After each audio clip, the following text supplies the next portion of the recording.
1 second, just checking while everything is coming in, the streaming, am I in the right position? Yes, I am in the right position, like head-wise on Instagram. Am I coming through on Facebook? Not yet, 1 sec. The meditation's coming. 1 sec. Oh, here we go, this looks promising. Turn off the volume, very good. Nearly there. Okay, good.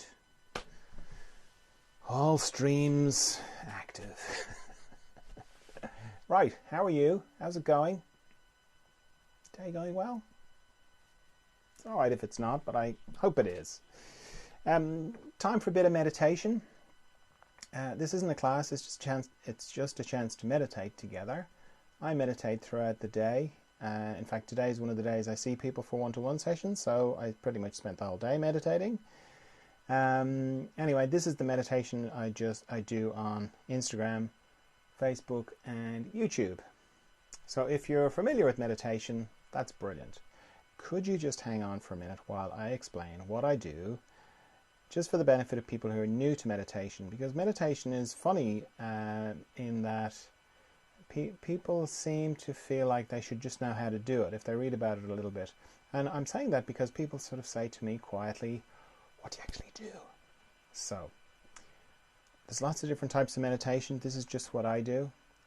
For me, it starts with why I would meditate. I'm trying to connect with a part of myself that I connect to every night when I go to sleep. Not the dreaming bit, the bit after dreaming. So I'm dreaming and then I drop out the bottom of dreaming into deep dreamless sleep where I have no thoughts, I've got no memory of being there, I've got no body, no stories, no country, no nothing. I sort of cease to exist, certainly in the way that I normally register my existence, which sounds terrible. That sounds like death. Yet I love going to sleep, and when I wake up in the morning I feel refreshed. So some part of me knows that that's a good place.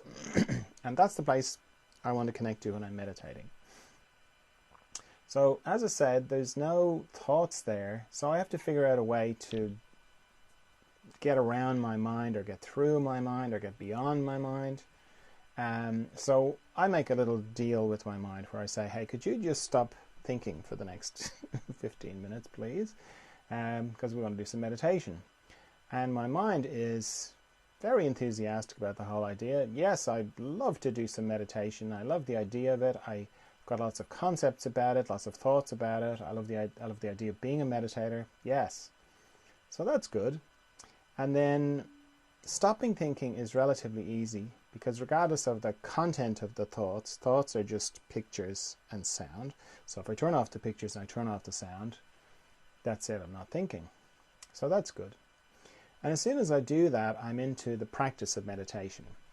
So the intention of my meditation is to go to this mysterious, beautiful, still, calm, Zen-like, all the things you read about meditation. That's my intention. Excuse me. The practice of meditation starts off with turning off the pictures and turning off the sound. Then a little bit of time passes, and then I discover that I'm thinking again. So I turn off the pictures and I turn off the sound again. Then a little bit of time passes and I discover that I'm thinking again. So I turn off the pictures and I turn off the sound, and so it goes and so it goes. I just keep repeatedly bringing my mind back to not thinking. And that goes in tandem with the intention to go to this place. And sometimes I'm very still and it's beautiful, and then other times I'm thinking. So I just alert you to that because majority of people that I talk to sort of say roughly something along the lines of, no, I tried meditation, no, not for me, not my thing, I was just thinking the whole time, I've got a very busy mind, no, not for me. Which is a shame really, because nobody's mind is any more busy than anybody else's as far as I can see. That idea just comes from a misconception that when you're meditating, everything should just be completely still. If your mind was like a lake, there wouldn't be a ripple on the lake, which isn't the case at all. It sort of weaves between the two. And it's kind of missing out on the power of meditation, because if I am repeatedly bringing my mind back to not thinking, Then every time I discover that I'm thinking and I go, oh, I'm thinking, I bring my mind back to not thinking. The thoughts that I'm thinking about are usually personal and I'm very invested in. So I'm thinking about what am I going to do about that situation? And then I go, oh, that's right, I'm meditating. I'll just turn off the pictures, turn off the sound. Indirectly, what I'm doing is I'm saying to myself, you know that thought that one instant ago you thought was you? Well, you just turned it off. So you're not that thought. You're not any of those thoughts. You're something else. That's very powerful. And the fact that I do that repeatedly is very powerful. So if you find that you're thinking, you feel like you're thinking a lot, that's fine. That's just the practice of meditation. Don't add to your thinking by thinking that you're not doing so good at it. Just keep bringing your mind back. Now, while all that's going on, I'm also letting go of tension in my body, or I'm becoming more aware of my body. And I have a sort of a system for that because it's too vague for me without a system. So I just scan my body from my head down to my feet and back up again very slowly. And anywhere I find tension, I let it go. And I use my out breath to let it go. So it's a very natural way of letting tension go. And it's also a good way to remember to breathe, because it's quite easy to forget to breathe or to hold your breath in meditation. As I'm scanning, I'm paying particularly attention to any areas in my body that go this way, go across my body, because mostly my body runs longitudinally, but anywhere that goes across my body acts a little bit like a log in a stream. You know, it just accumulates tension, accumulates the leaves and the twigs in the stream, which is in my body as attention. So I'm paying particular attention to my eyes, my jaw, my tongue, the base of my neck, my shoulder girdle, all my joints. They're all transverse sites, so my shoulders, elbows, wrists, fingers, my heart area, my respiratory diaphragm, all my intestines, my pelvic floor, my hips, my knees, my ankles, my toes. If you're new to meditation, I encourage you to be in a quiet room where you're not going to be disturbed, because sound is one of the things that triggers thoughts, little sounds. I encourage you to sit up. If you lie down, you're just going to fall asleep. And if you don't fall asleep, you'll battle sleep, both of which are not really the point. We're going to go into this place consciously. So sit up. You don't have to sit in the lotus position unless you want to and you're comfortable. Don't sit in a really comfy chair that you're going to fall asleep in, because that's pretty much the same as lying down. Yeah, just a reason, any kind of normal chair. And what else? I set a timer for how long I'm going to meditate for. That's just to help my mind have one less thing to think about. I'm going to set mine for 15 minutes, but if you're new, I'd encourage you to set yours for 5 minutes and then just repeat that 3 times, because 15 minutes is a long time if you're not used to it. Yeah. Okay. So if there's no questions... Nope. Good. Off we go into the mystery.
Okay, if you feel like you went very deeply inside, take a little while to come back before you open your eyes.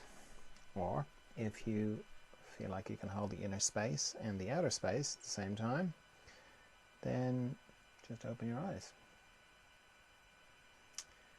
Thanks for meditating with me. These meditations are part of the further emergence work I do. I do Zoom groups every Friday at 8 o'clock Irish time, so one tomorrow night.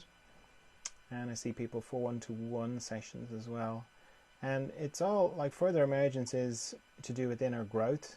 You could call it spiritual growth, but I kind of think of it more as inner growth. And particularly if you go through a growth spurt, which a lot of people are going through at the moment with all the changes that are happening.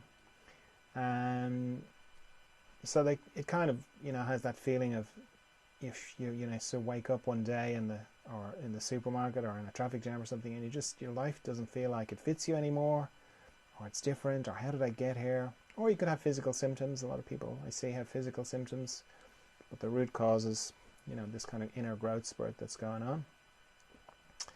And yeah, if that sort of thing interests you, there's, the Further Emergence Instagram account, the Further Emergence Facebook page, the Further Emergence YouTube channel. So there's lots of stuff there you can get and look at. And if you want to go to the Zoom group, just get in touch with me and I'll send you the link and you can participate in that.